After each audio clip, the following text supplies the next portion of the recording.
البدع والأهواء، أهل البدع العقائدية وأهل البدع السياسية. نقول بيننا وبينكم السلف، بيننا وبينكم الكتب، كان فيقول البدع بيننا وبينكم. Bismillahirrahmanirrahim. Alhamdulillahi hamdan katsiran tayyiban mubarakan fih, kama yuhibbu rabbuna wa yardah. Asyhadu an la ilaha illallah wahdahu la syarika lah, wa asyhadu anna Muhammadan abduhu wa rasuluh, sallallahu alaihi wa ala alihi wa ashabihi wa man tabi'ahum bi ihsanin ila yaumiddin. Amma ba'd. Ikhwanil kiram rahimani wa rahimakumullah. Kita lanjutkan kembali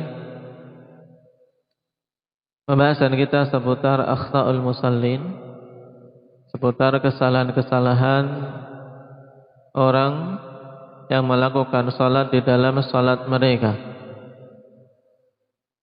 Yang terakhir kita sampai mana? Alif.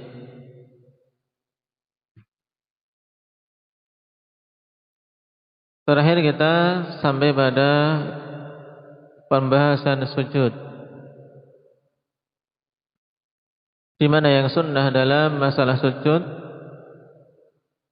seorang yang salat itu bergerak dari posisi i'tidal menuju sujud dalam keadaan dia bertakbir. Dan telah kita lewati kekeliruan banyak orang yang salat ketika dia mau sujud takbirnya masih berdiri. Posisi berdiri dia sudah takbir Allahu Akbar, baru bergerak sujud. Ini salah. Demikian pula sudah sujud baru Allahu Akbar. Demikian pula ikhwan, memanjangkan suara Allahu Akbar sampai apa? Dari berdiri sampai sujud. Ini juga keliru. Jadi yang penting takbir tersebut diletakkan, ya sunnahnya yang penting takbir tersebut diletakkan di mana? Mujahid. Ketika apa? Ketika bergerak. Ya, ketika bergerak.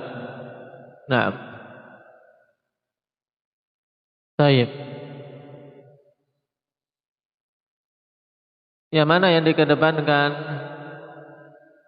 ketika mau sujud? Tangan terlebih dahulu ataukah lutut terlebih dahulu?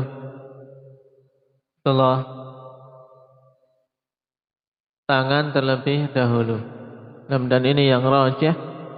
Tayyib, berdasarkan pemahaman dari hadis, wa kana la yahni rajulun minna dhahrahu hatta yastatimma sajidan. Adalah seorang laki-laki di antara kami, ya tidak ada seorang laki-laki pun di antara kami yang membungkukkan punggungnya. Namanya membungkukkan punggung, ini terjadi ketika apa? Seorang mengedepankan tangan terlebih dahulu ketika mau sujud.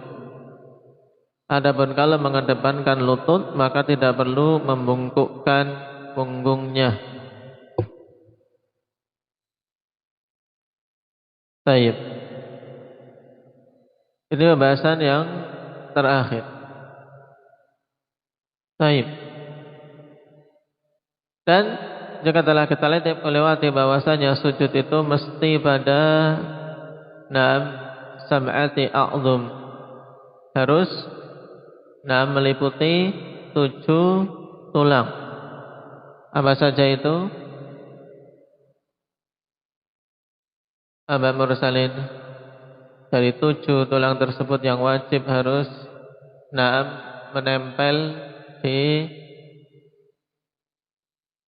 tempat dia sholat, di tanah atau di lantai atau apa saja. Kedua tangan, kedua lutut, kedua ujung kaki, 6. Kemudian satu lagi apa? Yaitu muka, semuanya harus nempel mukanya dibelesekkan gini. Hah? Apa? Yang di muka apa yang di muka? Yaitu kening dan hidung. Dari muka cuma dua bagian ini saja, kening dan hidung. Kalau dibelesekkan semua yang mancung repot. Pipinya harus nempel, mulutnya harus nempel. Nah ini, nah berat. Jadi yang harus nempel dua tok, yaitu muka dan hidung. Baik. Nah, famin akhta'il musallin fi sujud, berkaitan dengan anggota-anggota sujud ini ya kawan. Ya kita baca poin 51 ke bawah. Di antara kesalahan-kesalahan orang yang salat di dalam sujud berkaitan dengan anggota-anggota sujudnya. Al-awwal as-sujud ala sittati a'dhum fa yarfa'u ihda rijlaihi 'ala al-ukhra. Sujudnya cuman dengan 6 ya tulang dia. 6 anggota sujud makanya. Kenapa? Karena dia mengangkat salah satu dari kedua kakinya di atas kaki yang lain. Ya kakinya satunya diangkat. Misalnya gatal lah. Sujud salah satu kakinya gatal, dia kukur dengan kaki yang lain. Boleh enggak? Boleh, tapi enggak boleh apa? Semua posisi sujud ini garuk-garuk terus. Nah, kalau sekedar dia naikkan dikit kemudian setelah itu kembali ke posisinya. Ada sujud yang dia betul-betul lengkap, semua 7 anggota ini menempel. Tapi kalau semenjak awal sujud sampai akhir sujud satu kakinya diangkat karena untuk garuk-garuk, maka apa? Sujudnya salah. Ya, sujudnya salah. Baik. Dan ini harus diperhatikan karena seorang garuk-garuk mending ditahan terlebih dahulu untuk memenuhi rukun, kemudian tumakninah, baru setelah itu mau garuk-garuk, tidak apa-apa. Tapi kalau semenjak awal gerakan kok dia langsung menggaruk, biasanya jadi lama. Nah enak, tidak sadar, imam sudah apa? Takbir lagi, akhirnya tidak ada bagian dari sujud tersebut yang dia memenuhi 7 anggota sujud dan tumakninah. Tidak bisa. Yang kedua, as-sujud ala khamsati a'dhum fayarfa'u kilta rijlaihi an ardis sujud. Ini juga jelas. Sujud cuman pada 5 anggota sujud. Kenapa? Karena dia mengangkat kedua kakinya dari apa? Dari bumi tempat dia sujud. Kedua kakinya diangkat. Tidak ada yang nempel. Ini juga tidak sah sujudnya. Baik. Kemudian poin yang ke-52, wa yajibu tamkinul jabhati minas sujud wa isabatil anfi atau wa isabatul anfi li mahalli sujud. Wajib untuk apa? Tamkinul jabhah minas sujud. Nah, yaitu dahinya kawan betul-betul apa? Ditempelkan. Jangan cuman apa? Cuman ngambang, tapi betul-betul tamkin. Makna tamkin di sini memang betul-betul apa? Dahi dia apa? Tempelkan. Bahkan apa? Ada sedikit apa? Sedikit kita apa? Menjadikan dahi sebagai apa? Sebagai apa? Penopang. Nah, sebagai penopang kita. Nah, menjadikan dahi sebagai penopang ketika apa? Sujud. Dan harus apa? Isabatul anfi li mahalli sujud. Hidung harus apa? Mengenai tempat sujud. Nah, dan telah lewat pembahasan ini ikhwan dalam hadis Abdullah bin Abbas radhiyallahu anhuma. Berkaitan dengan wajibnya ikhwan kita apa? Menempelkan jabhah dan menjadikan dia apa? penopang ketika sujud. Akhrajahu al-Baihaqi an Abi Hamid As-Sa'idi radhiyallahu anhu wa fihi fa idza sajada amkana al-ardha. Maka apabila Nabi sallallahu alaihi wasallam sujud, amkana al-ardha bi kaffai. Ya. Jadi beliau Nabi sallallahu alaihi wasallam menumpangkan badannya ke bumi ini, ya, dengan apa? Dengan kedua telapak tangan, warukbatai, dan dengan kedua lutut, wasuduril qadamai, dan dengan apa? Ujung-ujung depan kedua kaki beliau. Tsummat ma'anna sajida. Kemudian beliau apa? Tumakninah dalam keadaan sujud. Baik, di sini menunjukkan adanya tamkin, terutama pada apa? Pada 6 anggota ini, kawan, yang menjadi pokok penopang kan 6 ini. Baik, yang menjadi pokok penopang 6, yaitu kedua telapak tangan, kedua lutut, dan ujung kaki. Tapi bukan berarti kemudian dahi tidak ditempelkan, tapi tempelkan dua dengan mantap. Ya, ditempelkan dengan mantap. Wasaha isnadahu Syekh Al-Alama Al-Albani rahimahullahu taala fi asli kitabih Sifati Salatin Nabi sallallahu alaihi wasallam. Wa qala wal haditsu fihi annahu la yakfi fi wad'il jabhati al-imsas. Syalbani rahimahullah ta'ala mengatakan dalam hadis tersebut bahwasanya tidak cukup dalam apa? Meletakkan, ya, perhatikan ini, tidak cukup dalam meletakkan jabhah, dahi itu sekedar imsas, sekedar apa? Disentuhkan saja, tidak cukup. Ngambang cuma yang penting nyentuh.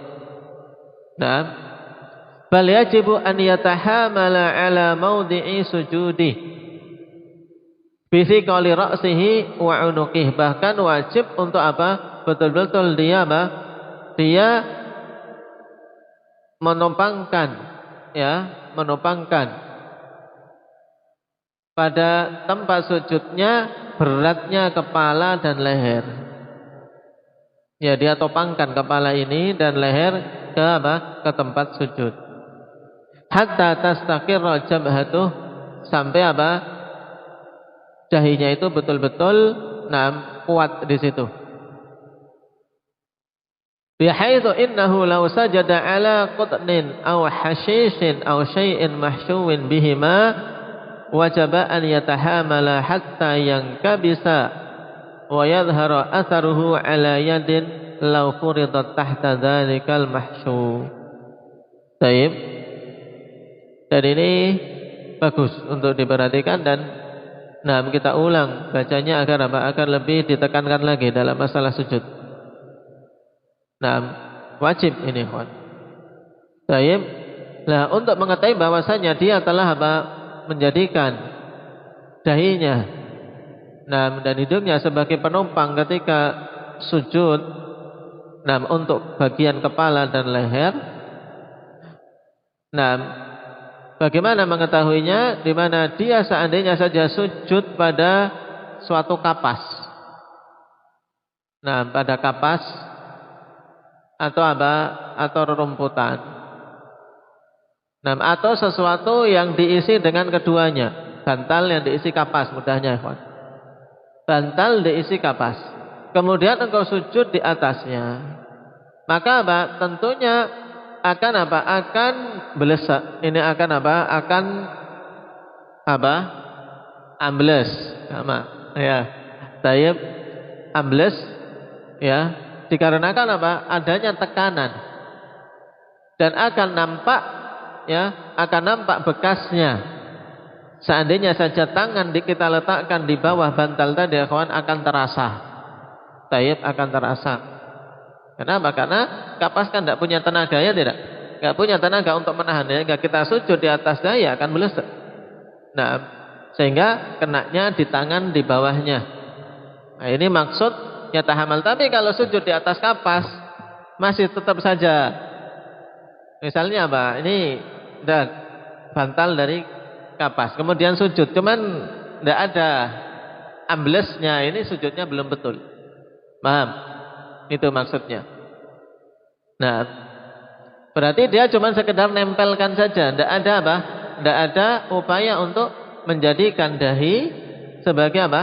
Sebagai penopang. Paham maksud di sini? Maksud tamkinul jabhah minas sujud. Dari sini kita katakan akhwanifillah bahwasanya nah, pendapat sebagian yang menyatakan bahwasanya jabhah itu sekedar ditempelkan ini tidak benar, dengan alasan khawatir nanti hitam. Taib, khawatir nanti hitam. Taib, atau ada bekasnya. Kata Imam Al-Albani rahimahullahu taala, fa illam yaf'al lam yujzi'hu 'ala sahih 'inda Syafi'iyah. Seandainya dia tidak melakukan itu, tidak sah menurut pendapat yang sahih di sisi ulama Syafi'iyah. Qala wa hadha huwal haq, dan Imam Al-Albani mengatakan dan inilah yang hak. Baik. Adapun berkaitan dengan masalah menghitam atau tidaknya, ini kembali kepada kondisi kulit masing-masing. Ada kulit yang sensitif, terkena sentuhan, sering sentuhan walaupun tidak keras itu sudah menghitam. Ada kulit yang kuat, walaupun sujudnya benar, tetap kulitnya biasa saja. Jadi bukan menjadi patokan. Yang jelas seseorang tidak membuat-buat. Yang dicela ikhwanifillah yaitu seorang membuat-buat agar dilihat dia seorang yang ahli sujud, seorang yang suka suka beribadah, suka salat. Baik. Dan alhamdulillah tempat kita tempat sujudnya nyaman. Sekarang sudah empuk, ya kan? Ketika sujud enak. Dan memang kondisi tempat sujudnya juga berpengaruh. Kalau kasar, ya tentunya ketika kita sujud, akan lebih cepat membekas. Baik. Kemudian bukan makna tamkin, kemudian kita betul-betul tekan kuat, yang dijadikan dahi ini sebagai penopang untuknya hanya bagian kepala tok. Bukan kemudian semua tubuhnya diarahkan ke situ, ya. Ini yang bikin bikin sakit semua tubuhnya. Tapi bagian kepala tok. Adapun dari pundak ini ditopang oleh tangan. Tangan juga menopang. Bagian pinggul, kemudian sekitarnya ditopang dengan lutut. Paham? Jadi bukan keseluruhannya ditopangkan ke dahi. Ini salah juga. Nah, karena kalau semuanya ditopangkan ke dahi, tangannya nggak akan kokoh. Jadi tangannya pun ditopangkan. Sehingga semuanya semua dari 7 anggota sujud itu sebagai penopang. Ini makna tamkin pada ke-7 anggota sujud.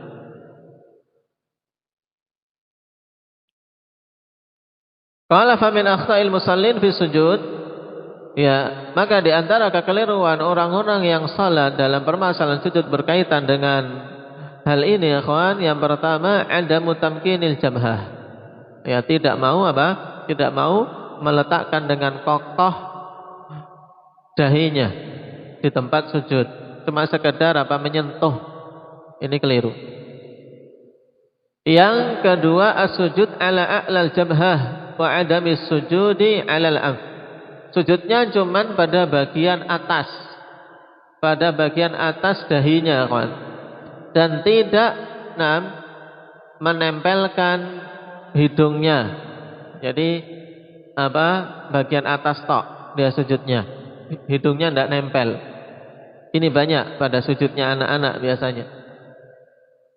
Taib, hidungnya tidak nempel, tapi harus kedua-duanya nempel, dahi dan hidung. Qala wa sunnah lil yadaini fi sujud. Sekarang sunnah pada kedua tangan Nah, dalam posisi sujud bagaimana? Al-awwal an yakunal kaffan, ya, an takunal kaffani qaribataini minal udhunain. Jadi tidak jauh, ikhwan. Kedua telapak tangan itu dekat dengan kedua telinga. Nah, apa ini? Razak. Apa sunnah dalam sujud berkaitan dengan kedua tangan? Yaitu kedua telapak tangan apa? Dekat dengan telinga. Kedua telapak tangan dekat dengan telinga. Tidak melamun. Ditulis, yang tidak punya kitabnya ditulis. Nah, kedua telapak tangan dekat dengan kedua telinga. Kemudian wa antakuna asabi'ul kaffaini fi istiqbalil qiblah. Jari-jari dari kedua telapak tangan, ya, menghadap ke kiblah. Baik. Jari-jari kedua telapak tangan menghadap ke kiblah.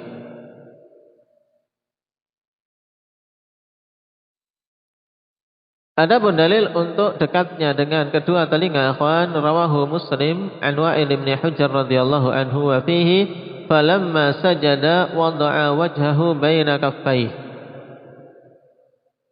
Dalam hadits Wa'il bin Hujr, dikatakan, maka tatkala Nabi sujud, maka beliau meletakkan wajahnya di antara kedua telapak tangannya. Nah, meletakkan wajah di atas di antara kedua telapak tangan, menunjukkan dekatnya.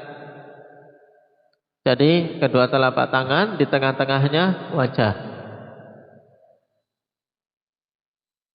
Rahu Ahmad bi isnadin hasan an Wa'il bin Hujr annahu ra'a an-nabiy sallallahu alaihi wasallam hina sajada wa yadahu qaribatani min udhunayhi. Ini sangat jelas. Wa'il bin Hujr mengatakan bahwasanya beliau melihat Nabi sallallahu alaihi wasallam ketika sujud dalam keadaan kedua tangannya dekat dengan kedua telinga. Nah, ini sekarang diterapkan faedah tadi malam. Wa yadahu, tangan. Ketika disebutkan secara mutlak maksudnya apa? Apa Mujahid? Nah, yaitu telapak tangan dari ujung jari sampai pergelangan. Baik. Jadi yang dimaksud itu, jadi kedua telapak tangan Nabi dekat dengan kedua telinganya. Wa bawwaba lahu Syekhuna Muqbil rahimahullah bil Jami' as-Sahih bab aina tudha'ul yadan 'inda sujud. Syekh Muqbil mengatakan di mana diletakkan kedua tangan ketika sujud, maka sangat jelas dalam hadis ini qaribatan min udhunai, dekat dengan kedua telinganya. Jadi yang dijauhkan itu, akhwan, bukan telapak tangannya, tapi yang dijauhkan apa? Sikunya. Yang dijauhkan dari sisi tubuh kita adalah sikunya. Telapak tangan pada posisi dekat dengan telinga, sikunya yang dijauhkan. Baik. Adapun dalil berkaitan dengan jari jemari kedua telapak tangan yang dihadapkan ke kiblah, liqaul Ibnu Umar radhiyallahu anhuma, "Idza sajada ahadukum falyastaqbilil qiblata bi yadayhi fa innahuma yasjudani ma'al wajhi." Ibnu Umar mengatakan, apabila salah seorang di antara kalian sujud, maka menghadaplah ke kiblah dengan kedua tangannya. Menunjukkan apa? Diupayakan tangan-tangan itu jari jemarinya menghadap ke kiblah. Karena keduanya ikut sujud bersama dengan wajah. Jadi dihadapkan ke kiblah. Ini menunjukkan bahwasanya posisi jari-jari akhwan tidak dibuka. Bukan lipat, tapi apa menunjukkan dirapatkan dengan posisi tentunya apa? Yang normal, tidak perlu kita menggunakan tenaga untuk merapatkan, tapi rapat sebagaimana kondisi normal biasa, tidak direnggangkan. Nah, diupayakan menghadap ke kiblah jari-jarinya secara keseluruhan. Akhrajahu Ibnu Abi Syaibah bi isnadin sahih Wa akhraja nahwahu an jama'atin minat tabi'in, dan beliau mengeluarkan yang semisalnya dari sederetan para tabi'in. Jadi ini bimbingan para sahabat. Bimbingan Ibnu Umar demikian pula datang dari para tabi'in. Qala fa min akhta'il musallin fi sujud. Maka di antara kekeliruan orang yang salat dalam sujud berkaitan dengan kedua telapak tangan, yaitu yang pertama maddul yadain ila a'lar ra's.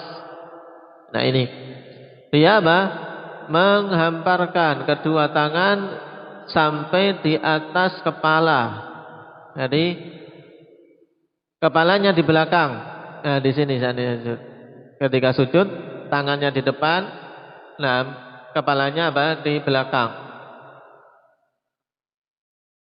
Jadi yang benar di antara sujudnya di antara kedua telapak tangan ketika sujud. Nah, kalau yang pertama ini salahnya dia majukan tangannya, sehingga lebih maju daripada kepala. Kemudian yang kedua hasrul yadaini ila hadfi satyain, ini kebalikannya. Taib dia kebelakangkan kedua tangannya sampai ke mana? Sampai sejajar dengan kedua payudaranya, dua susunya. Jadi ke sini. Ya, kepalanya ke depan, kemudian tangannya dengan sejajar dengan pundak atau dada. Taib. Nah, ini tidak betul. Taib, siapa yang contohkan? Coba Mujahid. Yang salah dulu, yang salah. Di situ. Memahaminya di situ. Di situ. Yang benar dan yang salah apa? Memahaminya gimana? Menggambarkannya sekarang. Coba biar kelihatan. Yang benar dulu, yang benar di sana. Nah, mundur biar saya lihat tangannya. Mundur sana. Itu. Nah, depan meja. Coba mejanya ini.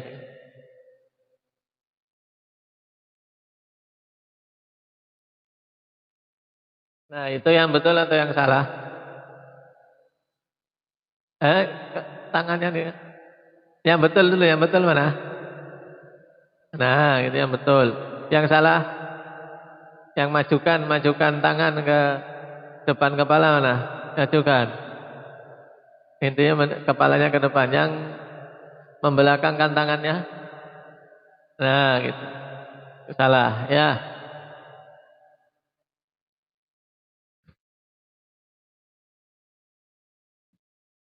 Baik. Yang ketiga al-ittijahu bi asabi'il kaffaini ilal janibain. Jihatal kharij. Yakni jihatal kharij.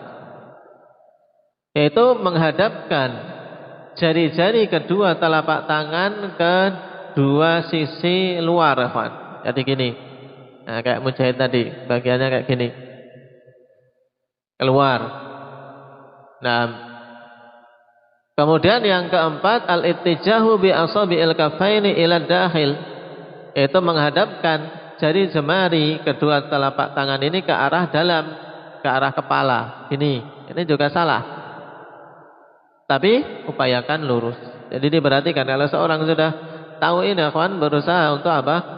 Nah, ketika ini dipikirkan. Kalau sudah terbiasa, insya Allah jadi. Tapi kalau awal-awal kita mau membetulkan, ya harus diingat-ingat.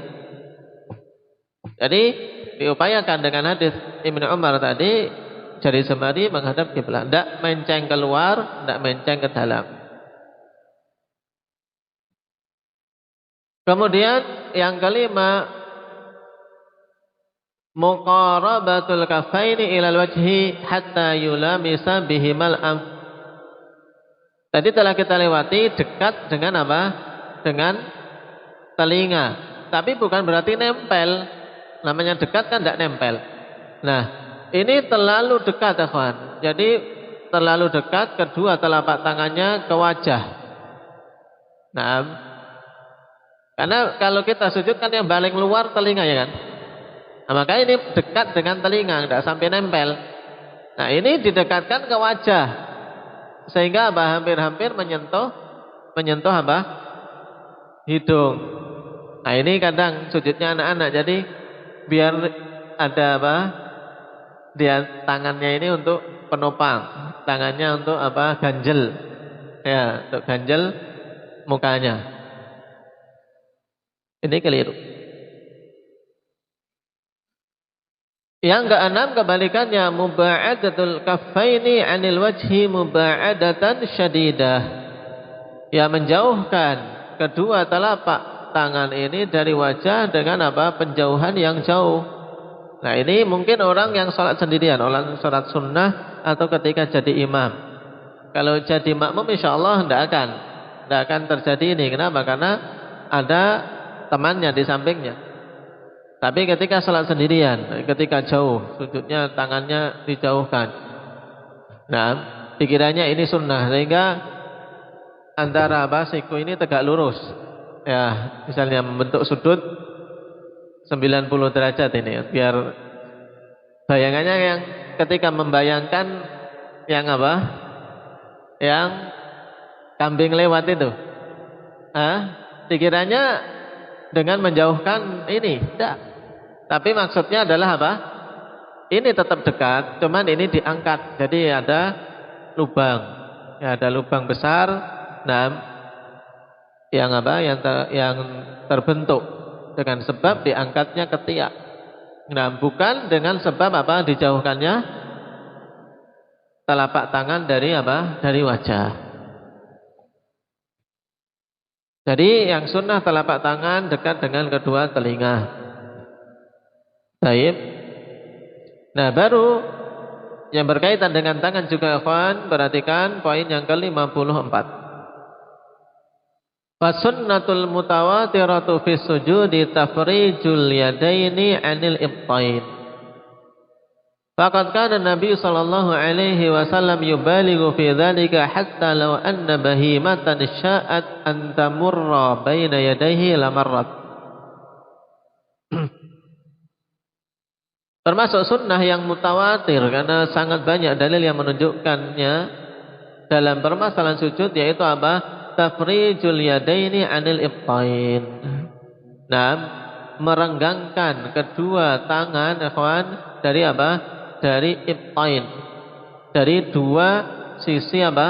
Sisi perut kita. Perut bagian kanan maupun bagian kiri. Jadi kita jauhkan ini. Nah, tangan dari apa? Dari sisi tubuh kita. Jauhkan. Tapi telapak tangan pada posisi tadi. Yang dijauhkan, anggota tangan yang lain, anggota tangan yang lain. Berarti siku ini diangkat dan dijauhkan. Rawahul Bukhari wa Muslim an Abdullah bin Buhainah radhiyallahu anhu, wa fi riwayatin Muslim yujannihu fi sujudih. Dengan istilah yujannihu fi sujudih, membentuk apa? Sayap dalam sujudnya beliau, ya, membentuk sayap. Karena apa? Bentuknya kan seperti sayap jadinya. Diistilahkan yujannih.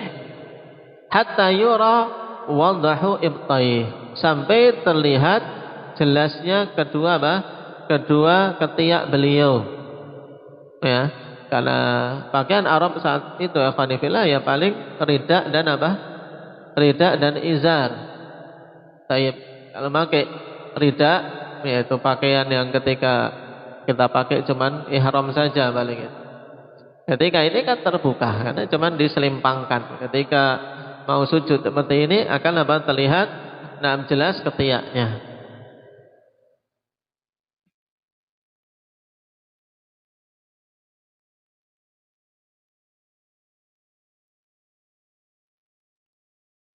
Wa fi riwayatin lahu farraja yadayhi 'an ibtayhi hatta inni la ara bayadha ibtayhi. Afan. Nah, Taib tadi apa maksudnya ke ketiak tadi apa? Saya hentikan kok perut. Keliru tadi. Nah, beliau apa? Merenggangkan kedua tangannya dari apa? Dari ketiaknya, kawan. Ndak apa? Ndak tertutup ketiaknya, tapi berusaha apa? Dibuka. Jadi tafrijul yadain 'anil ibtain, yaitu merenggangkan kedua tangan dari apa? Dari kedua ketiak. Dari kedua ketiak.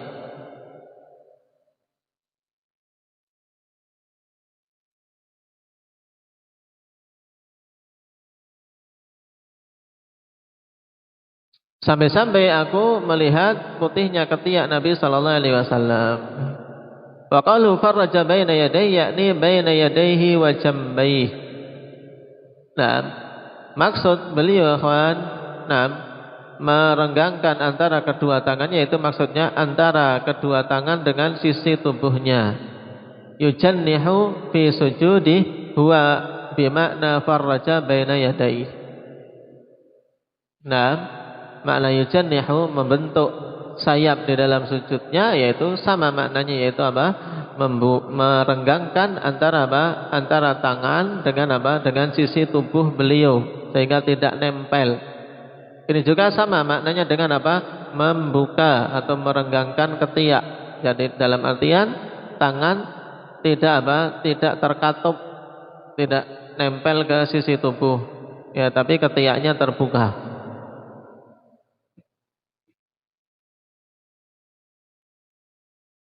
Fi sahih Muslim an Maimunah binti Al-Harith radhiyallahu anha qalat kana Rasulullah sallallahu alaihi wasallam idza sajada jafa hatta yara man khalfahu wadaha ibtai.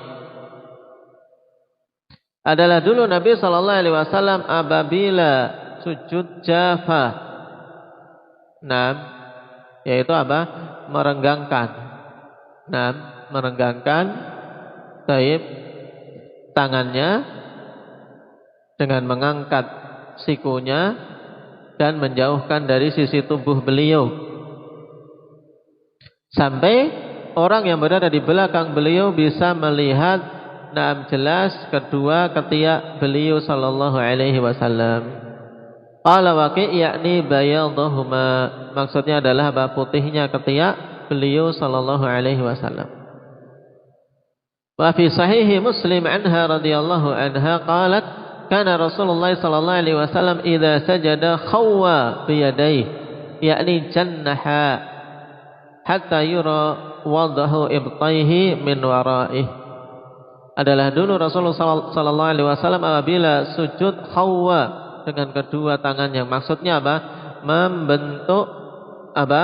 Seperti sayap, yaitu dengan merenggangkan tadi, sampai terlihat jelas putihnya ketiak Nabi sallallahu alaihi wasallam dari belakang beliau. Jadi lafadznya macam-macam ya kawan. Dan semuanya ini menunjukkan makna yang sama, sehingga ketika kita mendapati riwayat-riwayat yang menceritakan tata cara sujud berkaitan dengan tangan, jangan sampai bingung. Ada lafadz farraja baina yadayhi, ada lafadz yujannihu fi sujudi, ada lafadz khawwa, taib, juga jafa, kemudian disahkan dengan mujafa. Nah, ini semuanya menunjukkan sesuatu yang sama. Wa binahwihi an Abi Hurairah radhiyallahu anhu fil matalibil aliyah.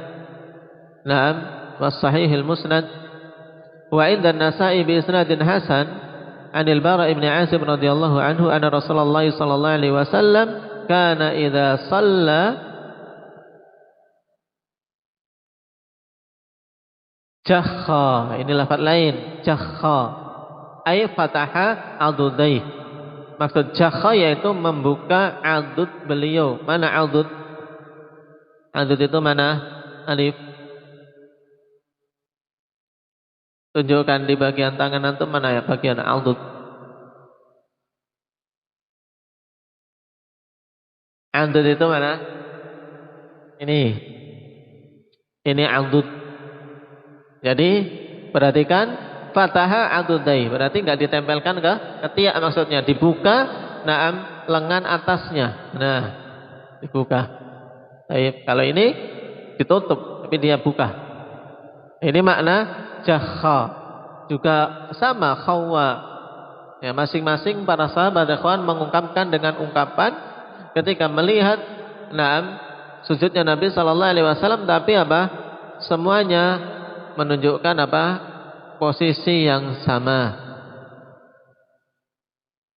Qala wa hadhihi sifatu mimma tawatara naqluha anhu sallallahu alaihi wasallam, dan sifat ini termasuk di antara sifat dalam salat ikhwan yang penukilannya mutawatir dari Nabi sallallahu alaihi wasallam.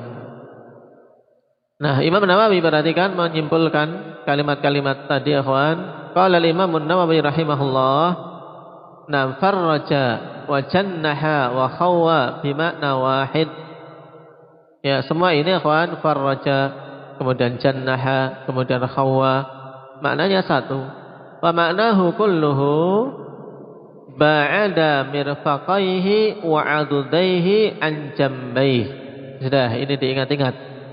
Maknanya keseluruhan adalah menjauhkan kedua sikunya dan kedua lengan atasnya dari kedua sisi tubuhnya. Ini. Dan tentunya sunnah ini akan sempurna dilakukan ketika seorang salat sendirian dalam salat-salat sunnah atau ketika jadi imam. Ketika jadi makmum tentunya tidak akan bisa melaksanakan ini secara sempurna, tapi yang paling penting harus harus diangkat kedua sikunya. Kedua siku tidak boleh ditempelkan ke lantai. Qala al-Hafidz Ibnu Rajab radhiyallahu rahimahullahu taala fi Fathil Bari, wal qawlu bi istihbabihi qawlu jumhuril ulama, dan pendapat yang mengatakan disunnahkan hal ini adalah pendapat jumhurul ulama. Nah, karena ini sunnah, kata beliau, wa mata kana tajafi yadurru biman yalihi fis saffi liziham fa innahu yadhummu ilaihi min janahihi, qalahul Auza'i. Dan karena ini sunnah, kapan saja tajafi tersebut, yaitu upaya merenggangkan tadi, menjauhkan siku dan lengan atasnya dari sisi tubuhnya ini, memadharati, mengganggu orang yang di sampingnya di dalam shaf, dikarenakan shafnya shafnya rapat berdesakan, maka sungguhnya yang dia lakukan adalah dengan yang dhummu ilaihi min janahihi, dia ingkupkan, ya, dia tidak merenggangkan, tapi dia berusaha untuk menutup tadi dari tadi dia renggangkan dari ketiaknya, ya dia katupkan. Nah, ungkapan mudahnya diingkupkan, ya, tahu mingkup, ya. Kalau tadi dia buka, saya sekarang diingkupkan. Lebih mudah dipahami itu. Qalahul Auza'i, tapi dengan catatan tidak boleh tidak boleh sikunya dikebawahkan sampai menempel lantai. Baik. Kama yajibu raf'ul mirfaqaini wa dhira'aini 'anil ardi hala sujud, ya, sebagaimana wajib untuk mengangkat kedua siku dan kedua dhira' dari dari tanah atau dari bumi, dari lantai ketika kondisi sujud. Ini wajib. Kalau tadi sunnah merenggangkan, membentuk seperti sayap. Nah, yang wajib sekarang sebagaimana wajib untuk mengangkat kedua siku dan dhira'. Dhira' di sini maksudnya adalah dari pergelangan sampai siku. Diangkat, nggak boleh dia tempelkan ke lantai, tapi dia angkat.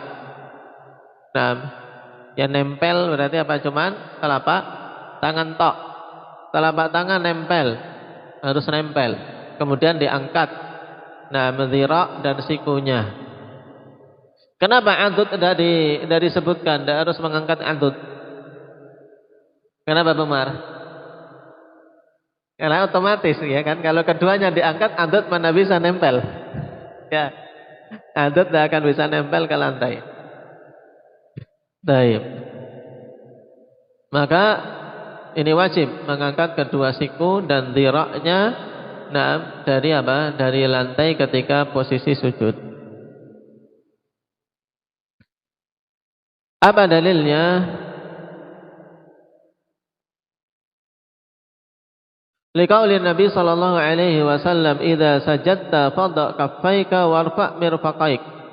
Ini wajib karena perintah. Apabila engkau sujud, maka letakkan kedua telapak tanganmu dan angkat kedua sikumu.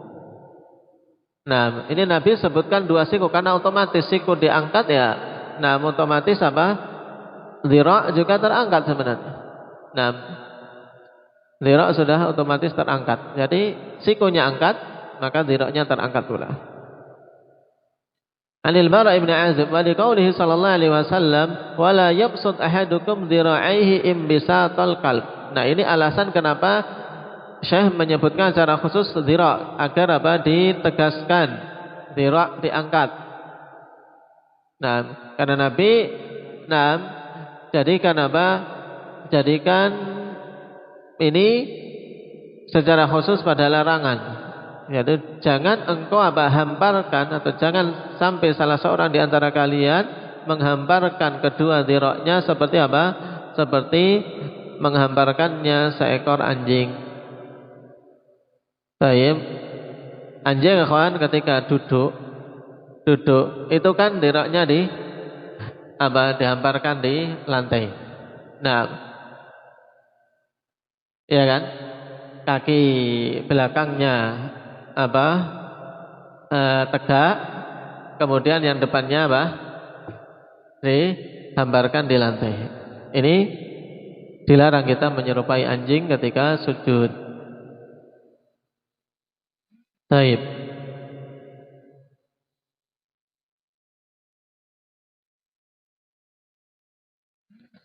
Tadi masih tersisa catatan kaki di halaman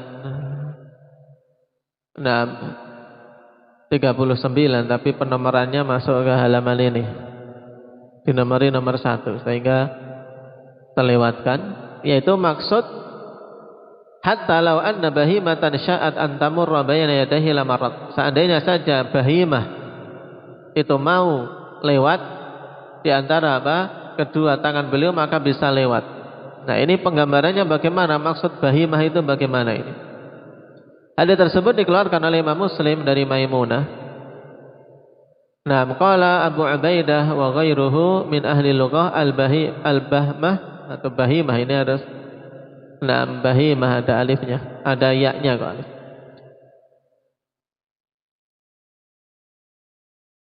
Al-bahimah wahidatul bahm.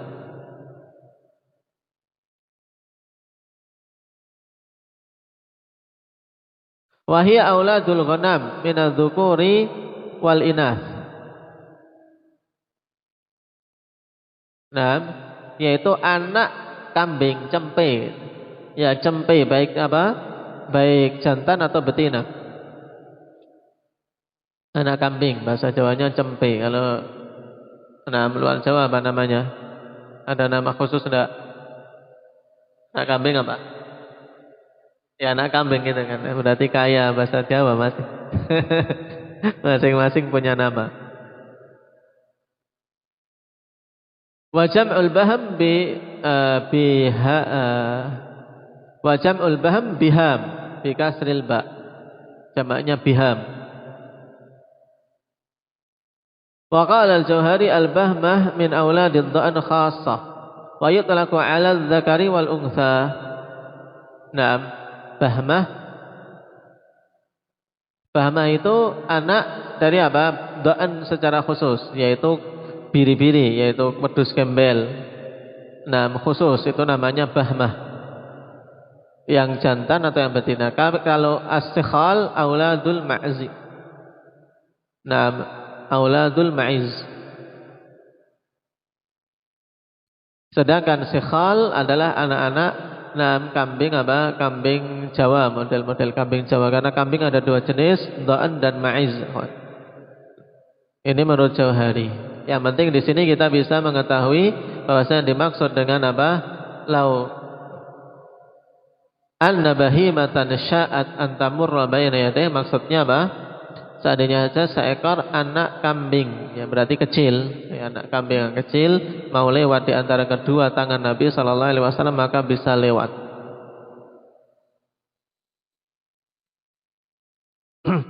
Baik. Adapun kekeliruan berkaitan dengan masalah mengangkat mirfaq dan zirah, insyaallah kita ambil pada pertemuan berikutnya.